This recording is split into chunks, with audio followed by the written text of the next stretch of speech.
Vamos então falar um bocadinho sobre normalização, recordar este conceito. Portanto, o que é normalização? É aqui um processo formal de eliminação de dados duplicados e duplicados, acabam por ser redundâncias e inconsistências até através da definição de novas entidades e novos relacionamentos e novas chaves. Nós, para conseguirmos normalizar, vamos usar as formas normais, mas mais importante até do que isto é porque é que nós queremos normalizar. Pronto. E nós queremos normalizar porque, para já, qual é o interesse de ter dados redundantes na base de dados? Ou seja, qual é o interesse de ter dados, o mesmo dado em vários sítios na base de dados? Isso tipicamente causa, ou pode causar um conjunto de problemas. Podemos ter principalmente problemas na escrita, ou seja, estou a falar aqui de operações de insert, delete e update, que é quando nós estamos a introduzir dados ou alterar dados ou até apagar dados. Se esses dados são redundantes, existem em várias pontes na base de dados, nós temos que depois ir a todos esses sítios e atualizar esses dados, ou eliminá-los, ou quando se introduzir em vários sítios. Portanto, para além do espaço que ocupam, há aqui um grande problema depois de ter uma base de dados consistente. E outras vezes até tem a ver com relacionamentos entre os próprios dados, dependências entre eles que, se não estando normalizados, isso não se conseguem obrigar a cumprir. E vamos ver também alguns exemplos disso. Ora, portanto, eu já estava a falar sobre isto.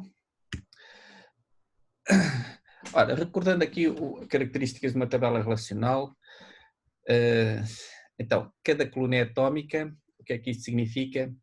É que a informação que é colocada num determinado campo da tabela, do ponto de vista da base de dados, é atómica, ou seja, eu não vou depois andar a esmiuçá-lo mais.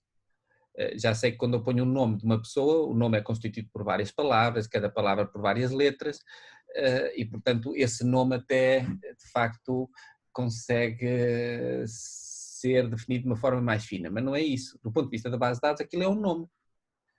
Porque se eu, em vez de guardar um nome, se eu quiser guardar o primeiro e o último nome, então ponho dois campos, primeiro nome, último nome. Está bem? Portanto, cada coluna é atómica significa isso, que eu depois não vou estar a dividir mais essa coluna, é atómica para a base de dados. Cada coluna tem um nome único dentro daquela tabela, certo? Em tabelas distintas nós podemos ter colunas com o mesmo nome. Cada valor de uma determinada coluna é do mesmo tipo. Sim, por exemplo, o nome seria do tipo varchar2, não é? Ou do tipo texto, a data de nascimento seria do tipo date, o salário do tipo numérico, está bem? E todos os salários depois também são numéricos. Não há linhas duplicadas, nem isto tem qualquer interesse, não é? Qual é o interesse em ter dois registros exatamente iguais?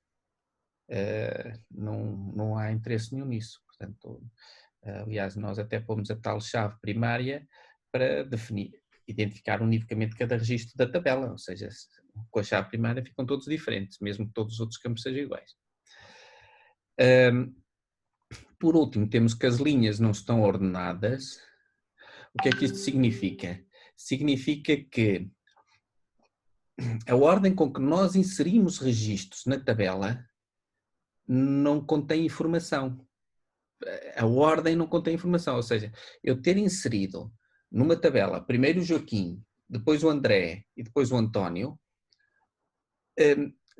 é indiferente se eu introduzir primeiro o António, depois o Joaquim e depois o André. Estão a entender? Não interessa. Porque se eu, quando vou obter dados, quando eu vou ler os dados, os quiser numa determinada ordem, então eu mando-os ordenar. Está bem? Por último, as colunas não estão ordenadas. Também, mais uma vez, o facto de ter tabelas com as colunas numa determinada ordem, isso não é informação, está bem? Porque eu, quando vou fazer um select à tabela, eu posso selecionar as colunas pela ordem que eu muito bem entender. Pronto, depois temos aqui estes conceitos de dependência funcional. Eu vou tentar falar sobre isto sem referir muito este conceito, mas isto basicamente o que diz é que um atributo depende funcionalmente de outro. Por exemplo, o nome do aluno depende funcionalmente do código do aluno. Pronto. Significa que o código do aluno é determinante. Depois temos aqui o conceito de chave primária, chave estrangeira, que vocês também se recordam. Já agora, chave candidata é um atributo ou um conjunto de atributos que poderiam ser chave primária, mas não são. Por exemplo, o número de contribuinte seria uma chave candidata. Ora, entrando aqui na parte de normalização, temos aqui uma tabela que não está normalizada. Aliás, tem aqui um problema que é temos aqui os autores e os livros, e este autor, por exemplo, 104, fez estes 2 livros. Um livro, depois tem um ponto e vírgula e tem outro livro. Ora, nós, se quisermos pesquisar pelo nome de cada livro que o autor fez, ou se quiser contar um número de livros que o autor fez, obriga-me a pegar naquele campo do livro e dividi-lo, portanto, analisá-lo, ou seja, tratá-lo como se ele não fosse atómico, ou seja, isto nem sequer é uma tabela relacional. Então, eu poderia alterar esta tabela para pôr desta forma e agora já temos uma tabela relacional, já tenho cada campo é atómico. No entanto, qual é o problema que aqui tenho? Ora, o problema que aqui tenho é que tenho vários problemas, na realidade, não é? Este autor, já sei o 104, que escreveu este livro 1 e este livro 2, mas a gente pode perguntar, então e se tivesse escrito o livro 3, ou o livro 4, ou o livro 5, ou o livro 10? Então, e alterar aqui a estrutura da tabela para acrescentar essas colunas? E quantas é que acrescentava? Era até quando? E mais, se eu quiser andar a procurar um determinado livro, depois tenho que andar a procurar nestas colunas todas? Em quantas? Não é uma forma boa de ter isto. Portanto, isto aqui chamam-se grupos repetidos de colunas e nós, para estar aqui a inserir valores e a manipular estes dados, não é uma forma muito... não é a melhor forma. Isto pode dar origem a uma data de erros, certo? Eu, por exemplo, eu quero introduzir um livro no autor 103. Vou introduzi-lo aqui ou vou introduzi-lo aqui? Nada me impede de introduzir aqui. E depois, quando vou procurar, tenho que procurar nas colunas todas ou começo pelo lado esquerdo? Enfim, há aqui um conjunto de problemas. Portanto, temos as tabelas assim, algo desorganizadas, e vamos aplicar as formas normais. E da primeira forma normal,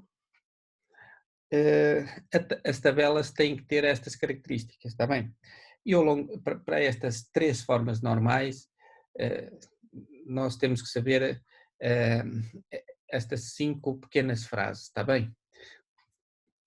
E que não é difícil de decorar e de compreender. Ok, então vamos lá ver. Para estar na primeira forma normal, que características é que tem que ter a tabela? Ora, tem que ter uma chave primária, esta tem aqui. Cada coluna tem que ser atómica, portanto, não tenho cá colunas com ponto e vírgulas, nem nada a dividir, e não tem grupos repetidos de colunas, ou seja, não existe ali livro 1, livro 2, livro 3. Pronto. Uma, uma tabela com estas características está na primeira forma normal.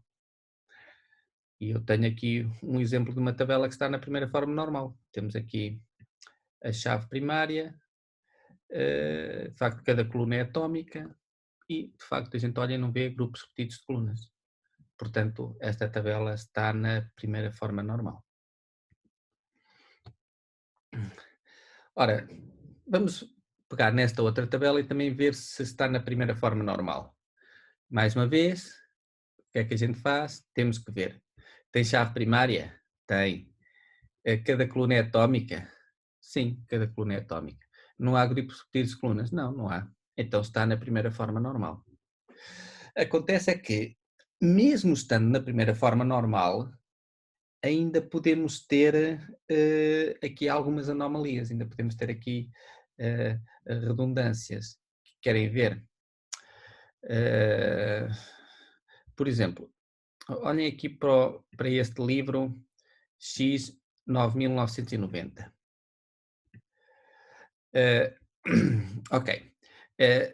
Este livro tem dois autores, tem o autor 101 e o autor 105. Está bem? Até posso passar para este. O autor 101 e 105. Ora, temos aqui um campo que é as royalties que são pagas por o autor. Tudo bem. Para este livro, o autor 101 vai receber 50 de royalties e o autor 105 vai receber 90. Se calhar este foi o primeiro autor ou este foi coautor. Portanto, um autor pode receber mais do que outro. E o mesmo autor em livros distintos recebe valores diferentes.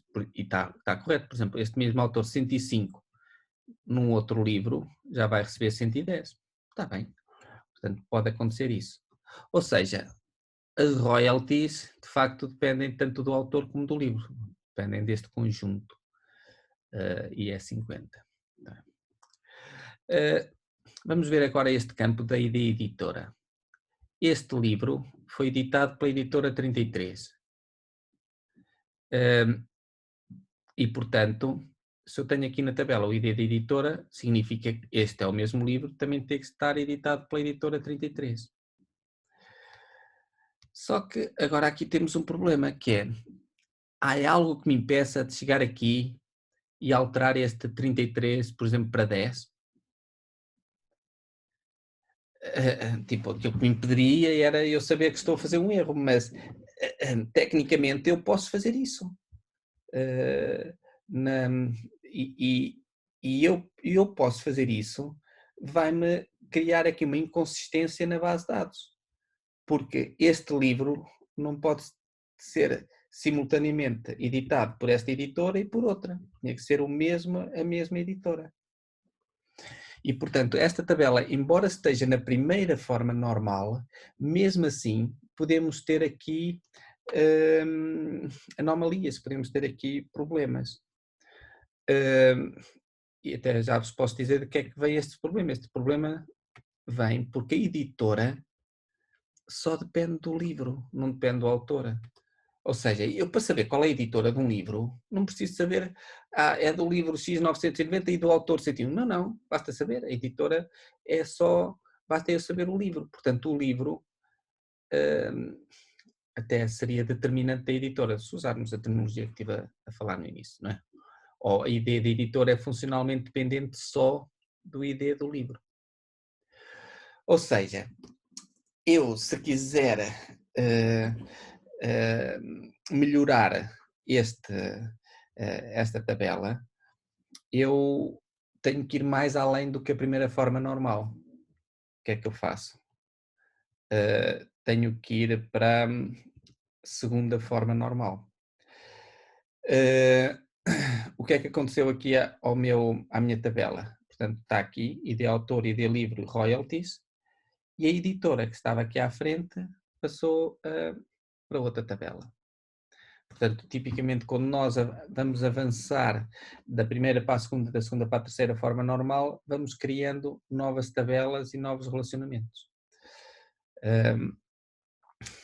Desta forma, podemos ver se estas tabelas estão na segunda forma normal. E para estarem na segunda forma normal, o que é que têm que ter? Têm que estar na primeira forma normal e depois cada coluna não chave tem que depender da totalidade da chave, que era o problema que tínhamos, que era ali o ID da editora só dependia de parte da chave, não dependia da totalidade. Estas que aqui estão já estão claramente na segunda forma normal. Tem que estar na primeira, ou seja, cada coluna é atómica, tem que ter chave primária, cada coluna é atómica e não há grupos repetidos de colunas. Sim, passa-se isso com todas. E depois tem que estar para estar na segunda forma normal. Cada coluna não chave tem que depender da totalidade da chave. E cá está, o royalties depende da totalidade da chave e o ID de editora depende do ID livre. Pronto. E já temos então esta tabela na segunda forma normal. Já agora, quando a gente passa da primeira para a segunda ou da segunda para a terceira, tipicamente o que é que vocês acham? Que vamos ocupar mais espaço na base de dados ou ocupar menos espaço? Vamos otimizar, mas se calhar ocupar mais espaço. Não, olhando para aqui até parece que estamos a ocupar mais, mas também se repararem, olha aqui, quantas linhas é que a gente tinha aqui? 1, 2, 3, 4, 5, 6. E aqui temos 1, 2, 3, 4, 5. Porquê? Estamos a retirar a redundância. Portanto, isto aqui, tipicamente, até esta tabela iria ter muito menos registros do que esta. E, portanto, tipicamente, o que nós vamos fazer ou normalizar é reduzir o espaço ocupado, está bem? Reduzir o espaço ocupado. A normalização, este processo de normalização é um processo que reduz o espaço e torna as operações de escrita na base de dados menos passíveis de introduzirem erros, está bem? Tem a ver com a parte da escrita. Ok, então está na segunda forma normal. Será que a segunda forma normal não tem problemas? Ora, vamos ver aqui este exemplo. Esta tabela, será que está na segunda forma normal? Temos aqui um ID livro, um ID editora e um ID cidade. Ok, então vamos ver. Vamos ver se para estar na segunda tem que estar na primeira. Mais uma vez, tem chave primária? Sim. Cada coluna é atómica? Sim. Há grupos repetidos de coluna? Não. Portanto, está na primeira forma normal. Cada coluna não chave depende da totalidade da chave? Sim. Eu sabendo o ID livro sei qual é o ID de editora, também sabendo o ID do livro também sei qual é o ID da cidade onde está sediada a editora. No entanto, apesar desta tabela estar na segunda forma normal, ainda podemos ter aqui anomalias. Querem ver? Por exemplo, olhem para aqui. Este livro X9.990 foi editado pela editora 33. Assim como este livro A2000 também foi editado pela editora 33. E a editora 33 está sediada na G1, faz conta que é a Guarda. Está sediada na Guarda. Tudo bem. Só que há algo que me impeça de eu chegar aqui e substituir este G1 por V3. Mais uma vez, fiquei errado, mas eu posso fazer isso. Nada me impede que eu faça isso. E se eu fizer isso, fica aqui um erro na base de dados, porque esta editora ou é de uma cidade ou é da outra, não é? Não está nas duas. E, portanto, nós temos aqui mais esta anomalia, que já agora decorre porque o ID da cidade depende também do livro, não é? Sabendo o livro sei qual é a cidade, mas depende, sim, do ID de editora. Eu sabendo o ID de editora, devia saber a cidade. E, portanto, eu devia dividir assim esta tabela. E fica assim. O ID livro com as editoras e outra tabela com a editora e as cidades. E, portanto, estas tabelas agora já estão na terceira forma normal. E para estarem na terceira forma normal, que características é que têm que ter?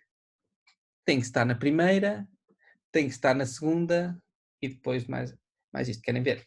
Eh, para já tem que estar na segunda forma normal. Ora, está bem. E para estar na segunda forma normal, tem que estar na primeira. Ou seja, tem chave primária? Sim. Cada coluna é atómica? Sim. Há grupos repetidos de colunas? Não. Portanto, está na primeira forma normal. Depois tem que, para estar na segunda, tem que cada coluna não chave tem que depender da totalidade da chave. Sim, esta coluna é não chave, depende da totalidade da chave. Neste caso, como as chaves não são chaves compostas, na primeira está logo na segunda forma normal.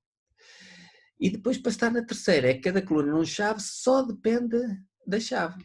Pronto. Neste caso, esta coluna só depende da chave e esta coluna só depende da chave. Portanto, estas tabelas estão na terceira forma normal. E aquilo que vos é pedido é que saibam normalizar até à terceira forma normal. Está bem? Com estas, como digo, cinco pequenas, nem chegam a ser frases, das pequenas textozinhos, está bem? Na realidade, nós não paramos na terceira forma normal, ainda se pode normalizar mais. Logo a seguir existe a forma normal de voice code, tinha a ver se houvesse aqui duas chaves candidatas que se sobrepunham. Temos a quarta forma normal, com dependência de multivalor, temos depois ainda a quinta forma normal. Portanto, há aqui várias formas normais para situações que depois são mais raras de acontecer, mas pode acontecer. No entanto, a gente pode dizer que se vocês souberem normalizar até à terceira forma normal, conseguem dar resposta à quase totalidade dos problemas que vos vão surgir. Está bem?